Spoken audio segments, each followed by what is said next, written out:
I'm going to try and do a somewhat quick video. Retiring the 6.5 by 12 to the 6.5 by 16. Just got the new electric jack put on the other day.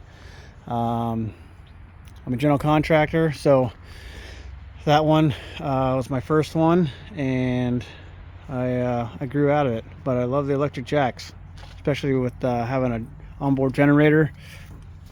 Doesn't give you much room to crank. So got all that wired up, and I got the awning on this one. Make a nice cut station, and we'll go inside. This one also has the drop down ramp door, where the other one still had the barn doors. And this cord and that hose can run out of that hole there. I just been working on this trailer at my shop, so for convenience I just threw it out the door.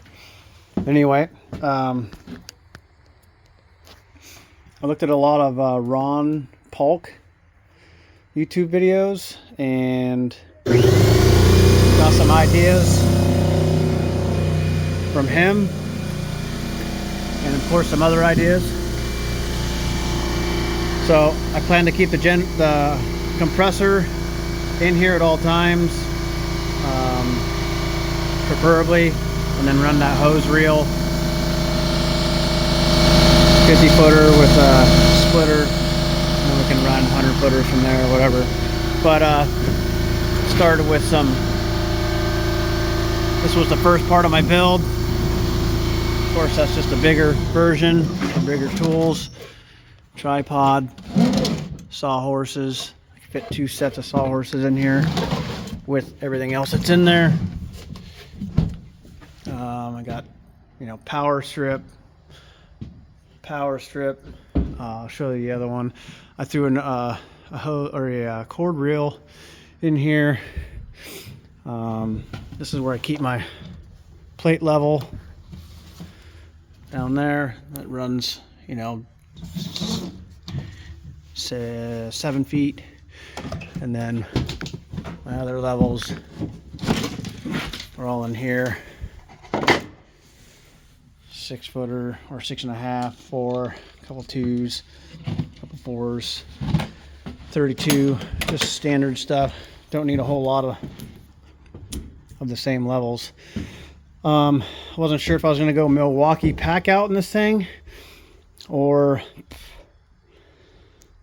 a lot of wood and wood drawers and wood slots, but I went mostly wood. I got these. I know it's not like ready to go, but it's unhook a strap, and it's ready to go. This thing ready to go at all times, doesn't move. Had it like that in my other trailer. I got some pack outs with, some are labeled from the old trailer, and others they were all labeled on the end. So what wasn't labeled on the front, I got the old label machine out. I got a lot more space in here, so there's going to be a lot of free space that's not being used at the moment. But I did the Ron Polk style wood drawers that don't open when you want them to. No, when you're driving. So you just pick them up, lift them up, slide them out. So all these are like that. Those 2 back there are not like that, because once my ramp folds up, the level stays inside, the drawers can't open.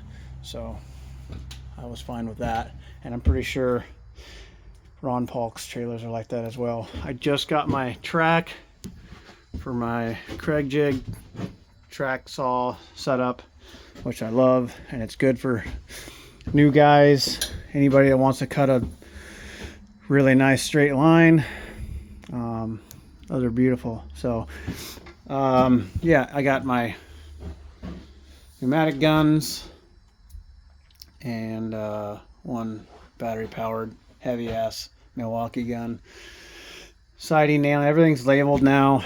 I got one saw in the shop still, and I got another 6.5, but I kind of use it at the house.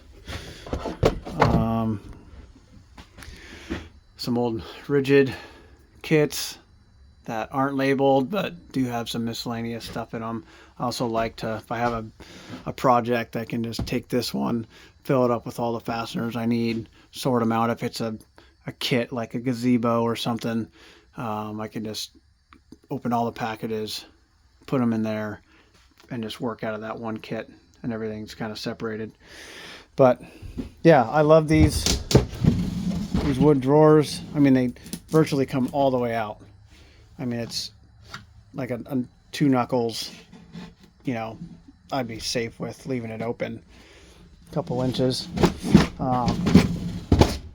Definitely changed up my building technique after pocket screwing all these. Of course, everything's glued, but I realized that 18 gauge nails and a lot of glue goes a long way. So it was much quicker, a little cleaner. You don't have pocket hole screws exposed. But yeah, got room for all my saws. Everything's separated.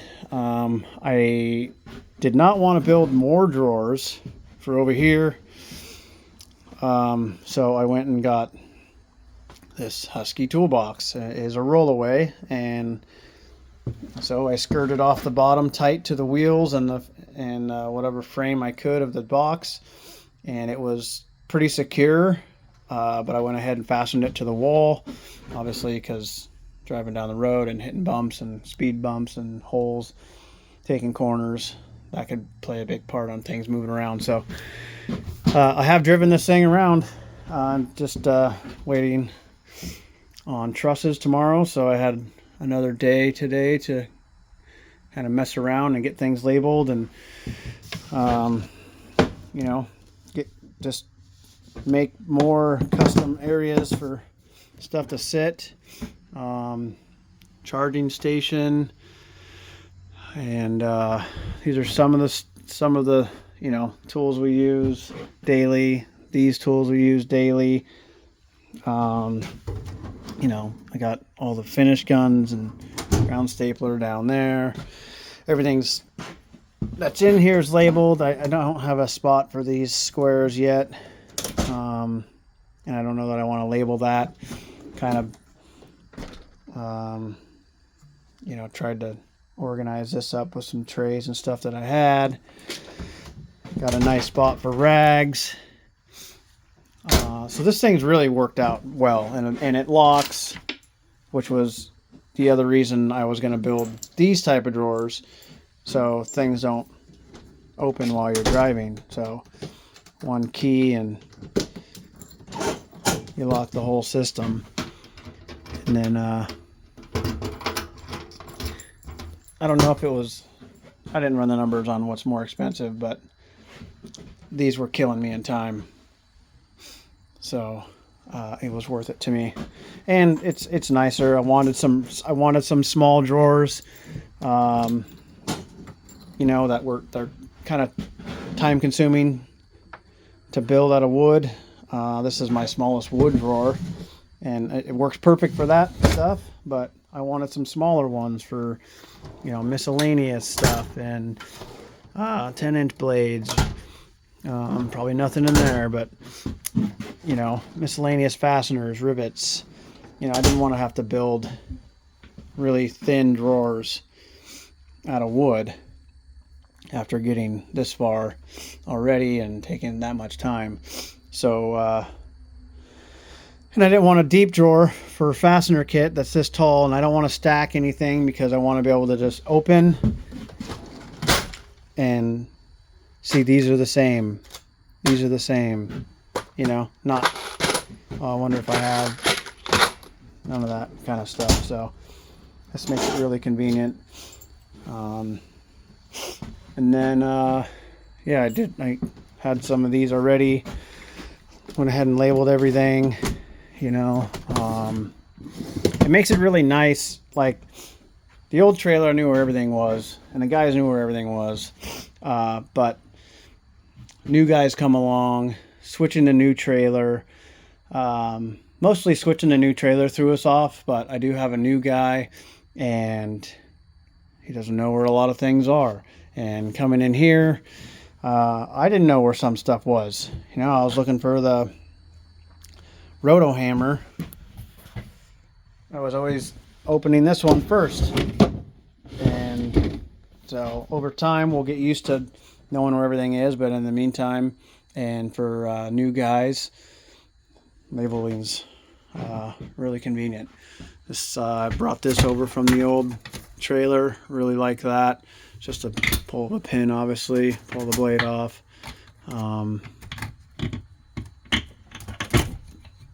Worked great in the other trailer, so I went ahead and brought it over here.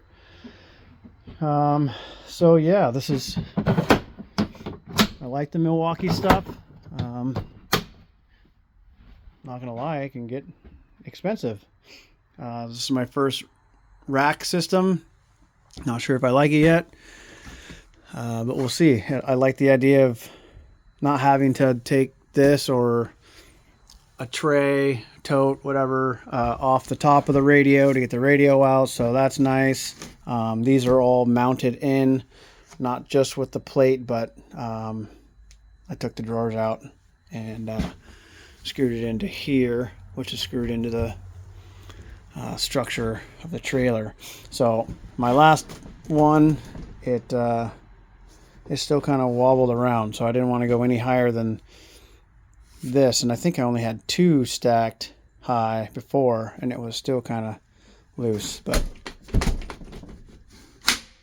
now it's good, and I can just put the radio on top and pull the radio off, and I don't have to move shit around. I really like this because I had all my nails and screws in the bottom and just an open cubby in the last trailer, and so this elevates it a little bit. Obviously, if we're working, our bags aren't going to be hanging here, and I know they're still touching the ground, especially, you know, if you're a little taller than the other guy, but at least the pouches aren't dumping out, and they have a designated spot, and it's just that easy. I do have ladders that go here. Looks pretty narrow, but 2 4-footers stack against the wall just fine. And then I love these straps. Just a quick, like zip style strap.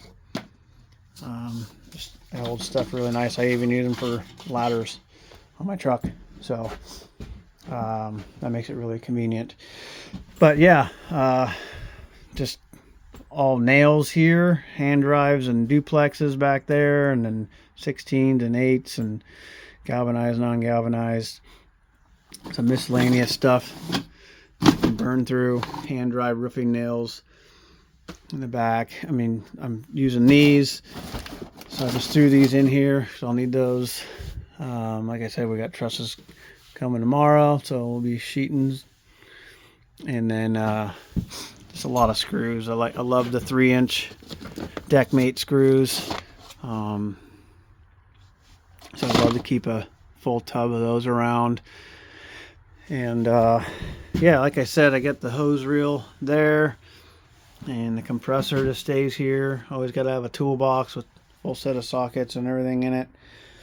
And then this I plan to keep clear. It's just got the 2x4 face, 1/2-inch ply. But I'm just going to use it for a plan table.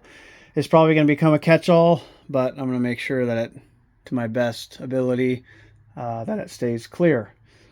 As you can see, I just threw this piece of angle in here with some sticky back tape. That way I didn't drill through.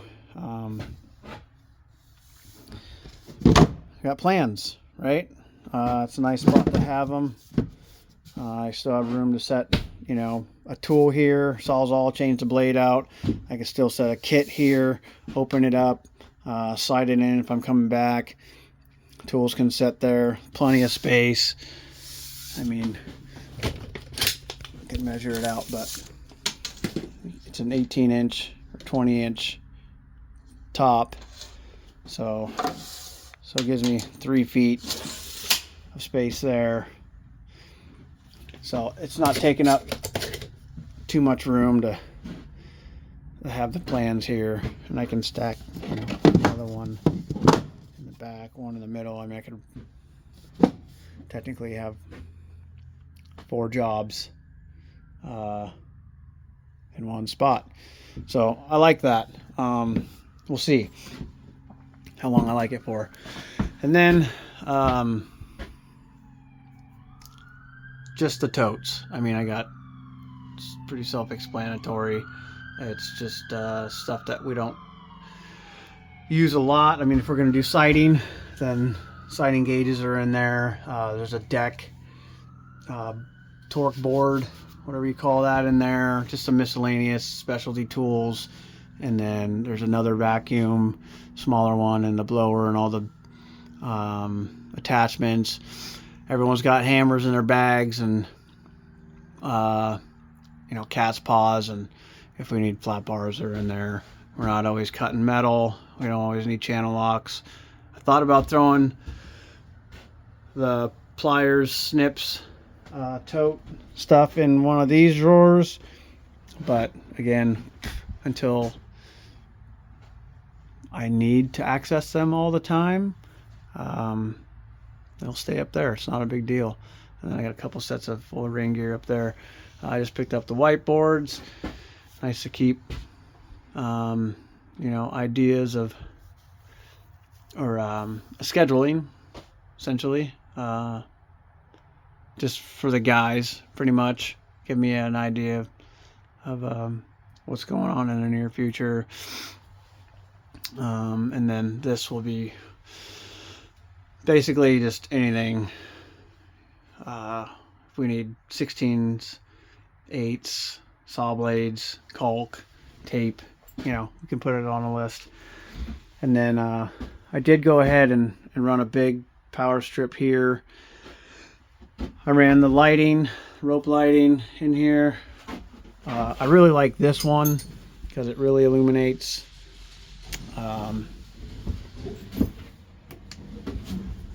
Under here, I mean, it's not dark by any means, but I'll hold the phone there and we can see the difference. So makes a difference. Every little bit makes a difference. And I brought the old hose and cord hanger from the old trailer, and after I sheared this one up with some shelving, it was pretty flimsy. So I just had those on the ground in between days off, or yeah, in between days off. So anyway, I got it sheared up and nice and solid, so now we can hang all our cords and hoses. And then, like I said before, those are stuck to the wall there. It's an easy one strap. I like the idea of everything just being, you know, easy to grab. Everything's, you know, when we get to the job, we can unlock this and that. The trailer usually stays. I just brought it to the shop so I could finish things up and get things dialed in. Otherwise it would just stay there until we're done, or if we had a little break waiting on trusses per se, I could go somewhere else. But yeah, this is my 6.5 foot tall, 6.5 foot wide, 16 feet long work trailer that ever since that trailer, getting it half built when I did buy it, this is along the lines of what I wanted to do, and pretty happy with it. I guess I cheaped out and just used CDX instead of like a pre-sanded plywood, but doesn't have to look amazing. And I'm pretty sure I got the nicest work trailer in my city as it is. So that's about it. I like the awning. That's a cool addition. Got LED lights out here, pretty bright. Of course, I got the 12-volt system working, and so all those lights work. And pretty excited. So thanks for watching my 20-minute video.